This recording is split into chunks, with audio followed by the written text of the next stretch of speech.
Les inondations pendant les mois d'hivernage ici au Mali, c'est une réalité depuis bien des années. Qu'est-ce qui est fait? Par qui et comment? Déjà, nous savons que le gouvernement a même créé un centre de coordination et de gestion des crises et catastrophes. Ces responsables nous rassurent avoir pris toutes les dispositions nécessaires pour anticiper les inondations. Quand même, on a voulu situer la responsabilité de tout un chacun et c'est Youssouf Diakité qui a sillonné quelques quartiers de Bamako pour nous apporter des éléments de réponse.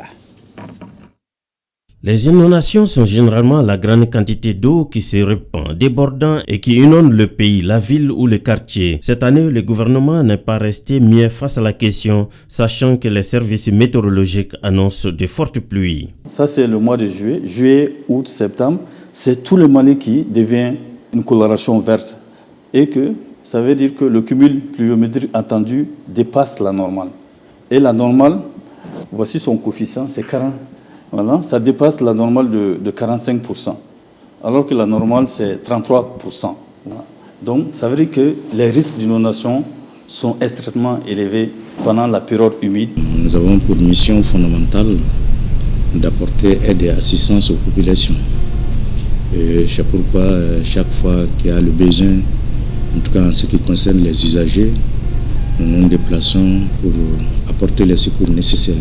Les mairies qui sont particulièrement concernées par la question disent avoir pris toutes les dispositions pour anticiper sur les menaces d'inondation, surtout à Bamako, puisque, disent-ils, c'est généralement l'absence d'assainissement et le manque de civisme qui sont très fréquemment à l'origine des inondations. Les dispositions ont été prises. Il y a de cela 3 mois, les collecteurs, les caniveaux ont été curés. Nous continuons à prendre les dispositions à tous les niveaux. Inch'Allah, nous pouvons vraiment être optimistes puisque les endroits où nous doutons un peu, nous avions commencé. En fait, c'est l'assainissement. L'assainissement, c'est à vie. Cette année, la météo a annoncé de très fortes pluies. Selon le programme global même pour l'année 2024, le curage va concerner 483 km pour l'ensemble du district. Alors que le programme réduit va concerner 60 traversées sous Sossé et la gare du Korani-Para. Les traversées sous Sossé, le problème est que c'est là-bas le blocage. Des ordures jetées dans les caniveaux par les populations mêmes. Et dès qu'il y a blocage à ce niveau, l'eau vient en surface. Essentiellement que l'eau va là où elle ne doit pas aller. La Direction générale de la protection civile a toujours pris les dispositions nécessaires pour en tout cas gérer les cas de crise qui peuvent survenir en période hivernale. C'est effectivement dans ce contexte que nous procédons avant, pendant et après la saison des pluies, des dispositions afin de pouvoir gérer en tout cas les problèmes qui peuvent se poser à ce niveau. Dans notre pays, il y a d'abord un problème d'urbanisation. Les problèmes d'inondation sont éminemment liés à des questions d'occupation anarchique. D'abord, des nids de marigots, partout où les eaux peuvent faire leur mouvement tranquillement pour éviter le débordement, sont presque occupés de manière anarchique par les citoyens.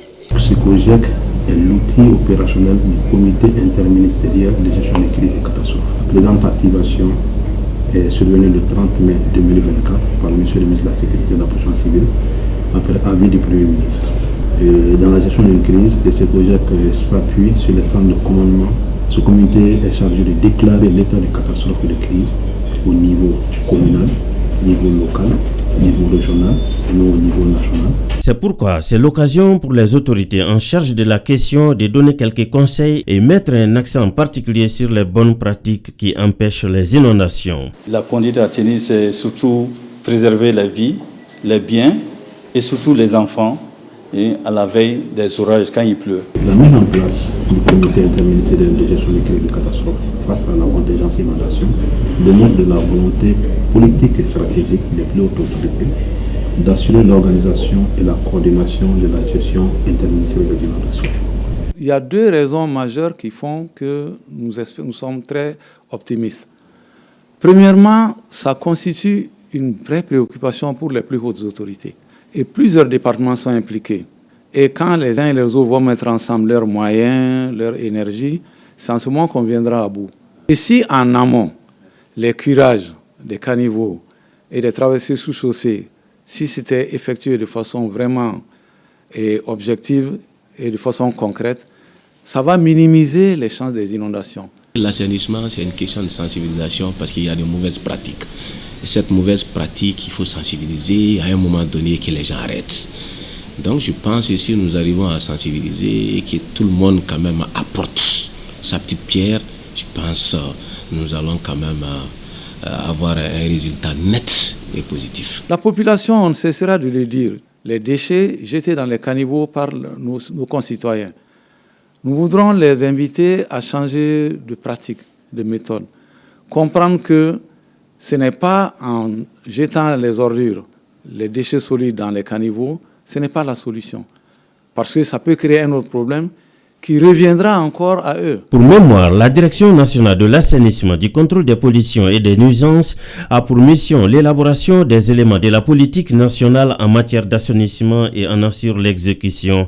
C'est selon l'ordonnance numéro 98-027 PRM du 25 août 1998.